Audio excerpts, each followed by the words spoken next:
we're working with a red terracotta clay. We're going to be using a slump mold. We'll be forming the clay into the piece, and this just kind of holds our form and keeps our shape uniform as we're working. And it'll allow you to recreate multiples that are similar in shape and size, and you'll be able to recreate each piece. So I'm starting with a chunk of the clay. I kind of just cut it right off the top of the bag, and I'm going to break off a small piece. And I'm really just going to start by flattening it out. I'm using my hand. You're welcome to use a rolling pin or however you want to do it. But it's about, I don't know, 1/8 of an inch thick. And I'm just going to start piecing it in there and kind of pressing it down. You'll grab another piece of clay and just keep going. This dish, I'm embracing the pinchy texture, so I'm not worried about smoothing out my fingerprints or keeping the edges really uniform and tight. So I'm just pushing this in, and I'll be sealing each piece together. You can kind of erase that seam as you go. Kind of pull the clay in all directions to get it nice and tight. The corners are always slightly tricky. You'll probably just want to push some clay in there, and then you can kind of flatten it out and smooth it to the right thickness as the rest of the dish. Again, I'm purposely kind of leaving these thumbprints and fingerprints into the surface of the clay so that I get this nice hand-built textured look.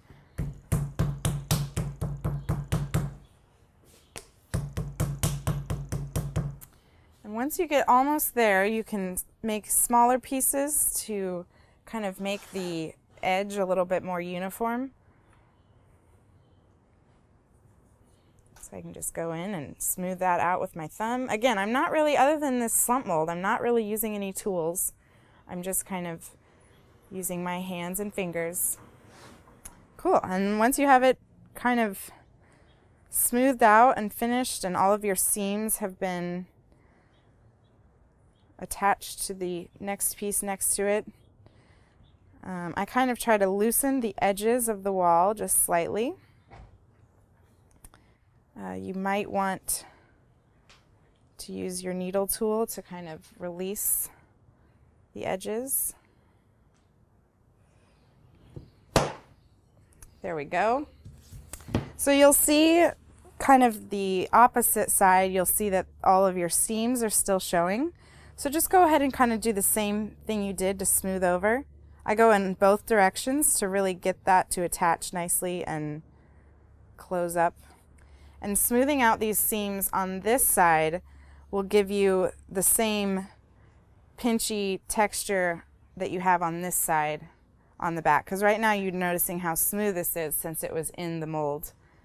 And this will kind of complete the look of the hand-built triangle dish. Once you've gotten all of your seams smoothed out, you will notice the change in texture on the opposite side, and you can add your logo stamp or your signature or however you like to mark your work.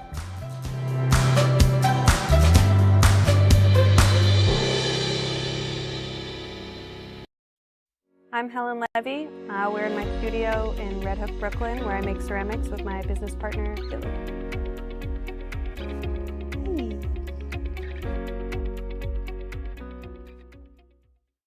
Okay, when the handles are dry, you can see I can touch it without getting my fingerprints all over it and smushing it, but it's still soft enough that I can move it around. That's a good time, and I would put plastic over the ones you're not working with because it's such a small piece of clay, it's going to dry pretty fast.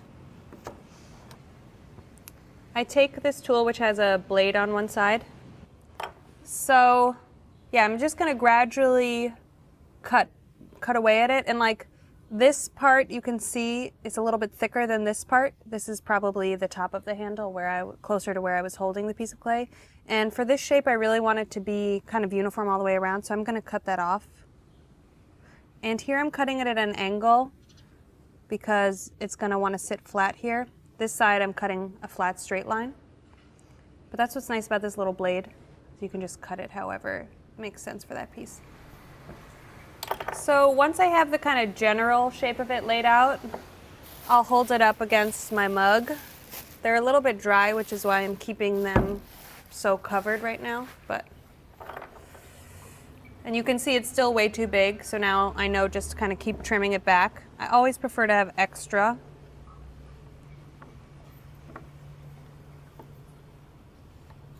So every mug is different. Some mugs, like for example this one, you know, this is meant to fit like your whole hand in there, or at least 3 fingers.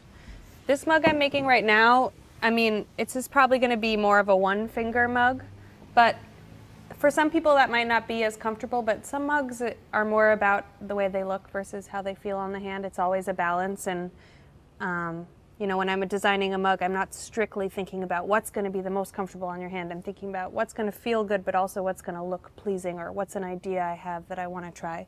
So it's different for each one.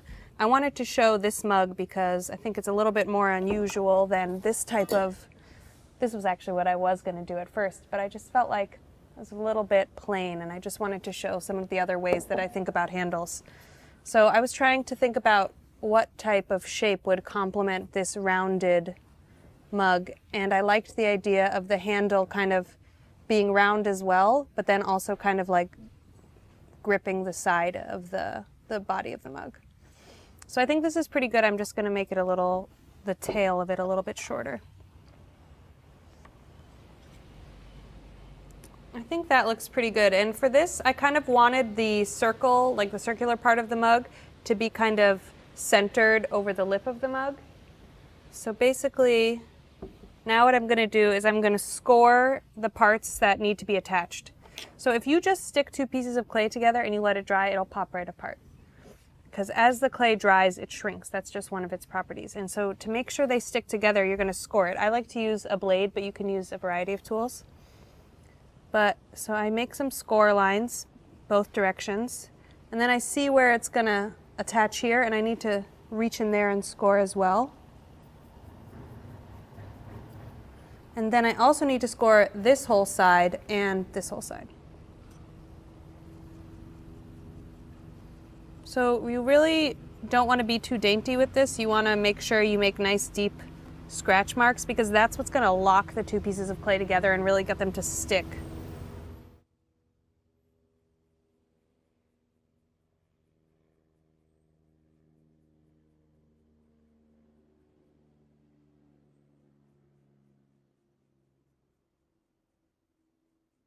Make sure I went down far enough here. That looks pretty good. And then you're gonna put some slip on there. Slip is just water mixed with dry clay pieces. So like when these pieces dry out, I'll just add them to my slip. And it creates kind of like a glue.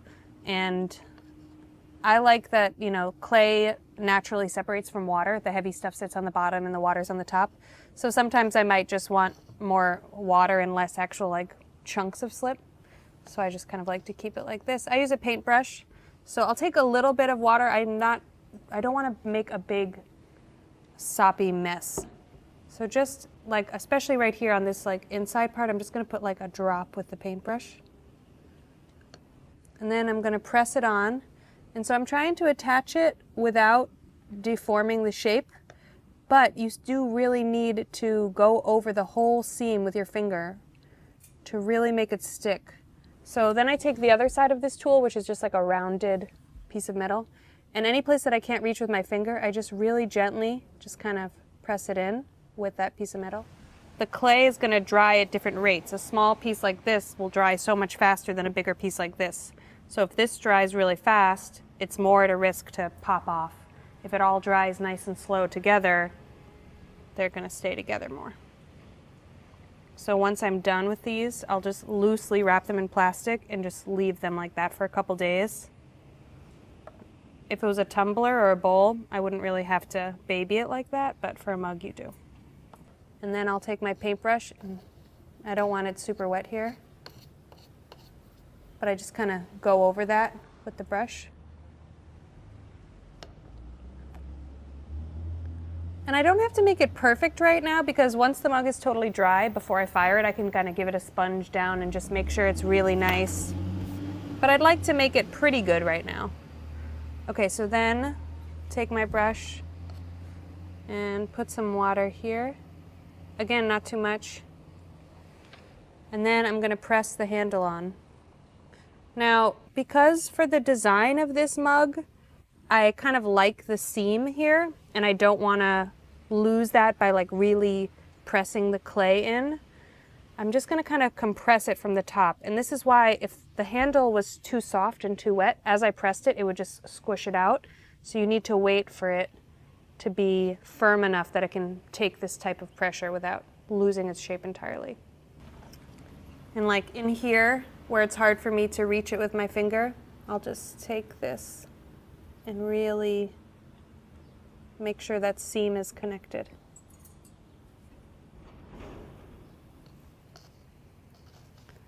So then I'll take my brush again, almost dry brush, and I'll really go back in along this seam to make sure there was slip in there, and also to smooth out like any extra scratches that I made.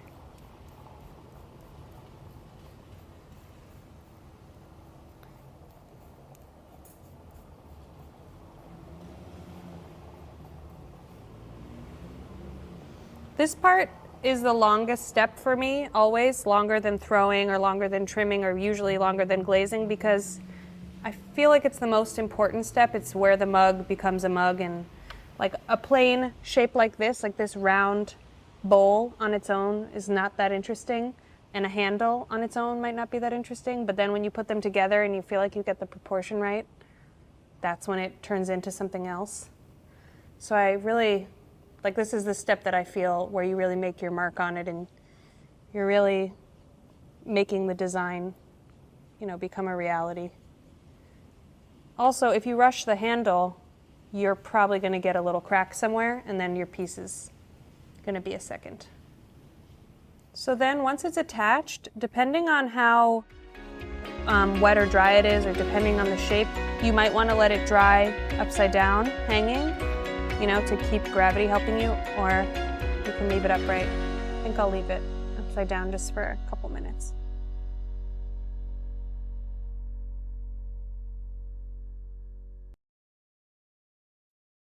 My name is Bronwyn Tarbotten. I'm a Broadway performer and content creator with a passion for home decor. When the pandemic hit, like many of us, I found myself with a lot of extra time on my hands. So I started transforming whatever furniture I could get my hands on and sharing my projects online. Now my social handle NYC Trash to Treasures has over 40,000 followers and has been featured in print and TV.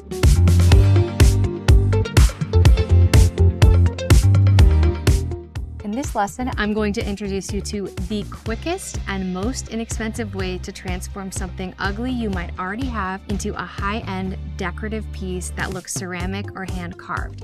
On Instagram and home stores, you see these gorgeous vases and planters. You can get the same look with just using these basic materials that you probably already have around your house. You can use this effect on a plain clear vase, you can use it on a lamp, you can use it on a planter, on a bowl. This mixture will stick to basically any material. Any thrift store that you go to, you will be able to find a weird vase and you can paint over it, so it doesn't matter the color. I would definitely not spend more than $10. This one was $3, which to me is pretty pricey. You can get them for 99 cents or just grab a vase that a friend got flowers in and is throwing out. You can also do it on a vase that has texture. Anything is going to work. The other materials you need are some paint. You can use any kind of paint for this. So you can grab some at the craft store for a couple dollars. I love using leftover wall paint because we always have extra. You can get some at the hardware store. This was $5 for this whole sample, and I could probably paint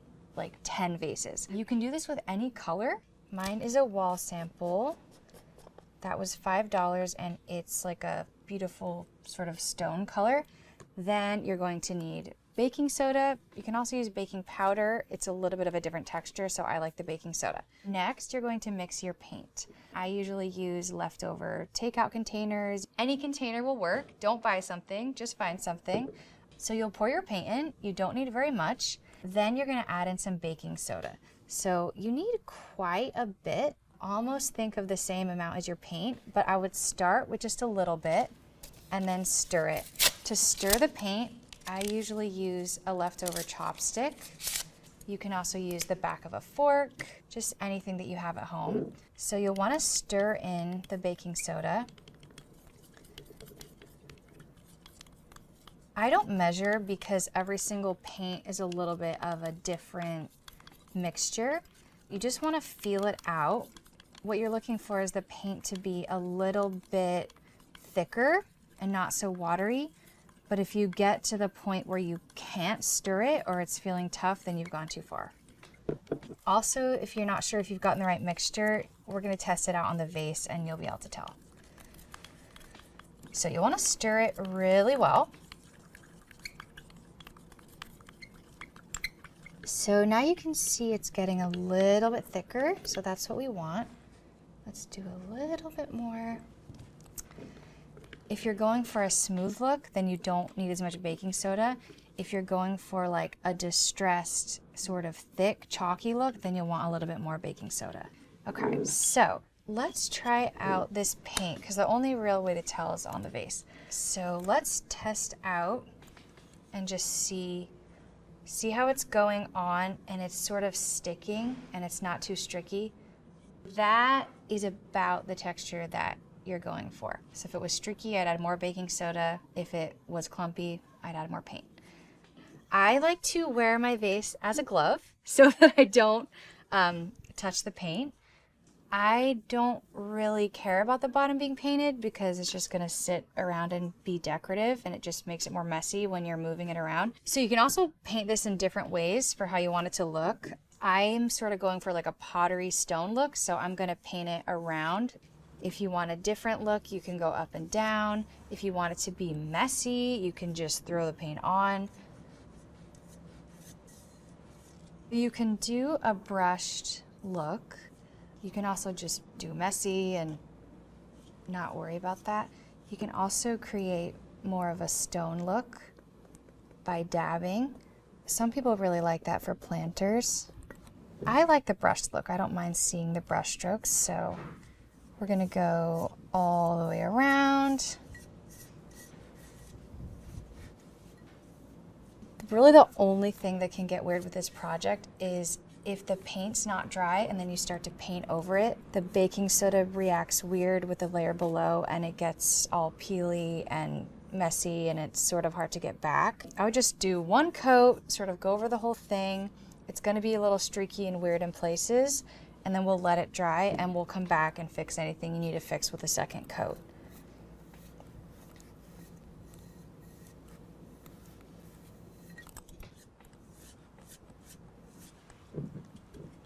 I'm gonna get as much as I can with my vase glove on.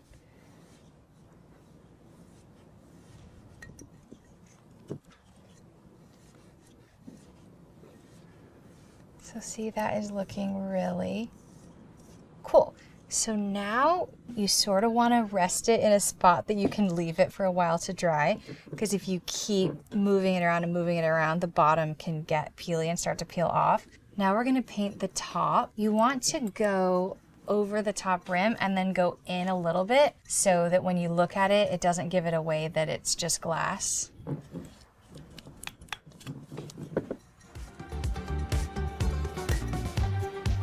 If your vase keeps tipping over, you can like drop something heavy into it.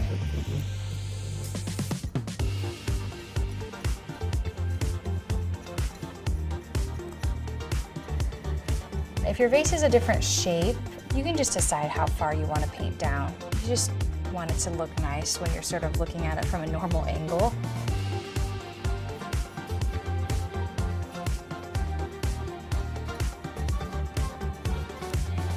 So there's our first coat. It's already looking way cooler. I'm going to let it sit, wait for it to completely dry before I try to go over with another coat.